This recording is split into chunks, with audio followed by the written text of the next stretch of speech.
একটা না বলে দিব।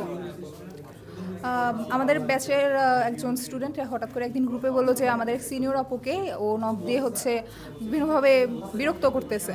তো করার পর আমরা হচ্ছে ওর আইডি যখন দিচ্ছে তখন ওর আইডির মধ্যে হচ্ছে ইকোনমিক্স 58 লেখা, মানে আমাদের ব্যাচ রং 58, আমরা 22 সেশনে। তো ওটা দেওয়ার পর আমাদের সন্দেহ লাগে যে এটা তো আমাদের ব্যাচের না, যেহেতু আমি সিআর আমার ব্যাচের মোটামুটি না সব স্টুডেন্টকে আমি চিনি। তো দেখলাম যে ওকে আমি চিনতে পারতেছি না। তো তখন অন্য অনেকের সাথেই কথা বললাম যে সে অনেকেই ফ্রেন্ড রিকোয়েস্ট পাঠাইছে আমাদের ব্যাচের পরিচয় দিয়ে। তো আজকে হচ্ছে আমরা যখন স্টেশনে আসি তখন হচ্ছে আমরা নাস্তা খাওয়ার সময় হঠাৎ করে দেখি ও এসে একজন ভাইয়ের সাথে বসছে। তখন হচ্ছে আমরা ওকে দেখে আমরা সন্দেহ জাগে, তারপর আমরা আমাদের ব্যাচের বাকি সবাইকে কল দিই। সবাই এসে ওকে যখন জিজ্ঞাসাবাদ করা হয় তখন সে আমাদের সাথেও পরিচয় দিচ্ছিল যে সে ইকোনমিক্সের 22 সেশনে 58 ব্যাচের। পরে যখন ডিটেলসে আমরা জিজ্ঞাসাবাদ করি সে বললো তার রোল নং 215, কিন্তু আমাদের স্টুডেন্টই ছিল 152 জন। সো সেক্ষেত্রে আমরা তো বুঝতেই পারি যে সে ফ্রড। এবং তারপর আমি সাথে সাথেই আমাদের প্রক্টর, সহকারী প্রক্টর সাইদ স্যারকে কল দিই এবং অতঃপর কানন স্যারকে কল দিয়ে আমরা বিষয়টা জানাই।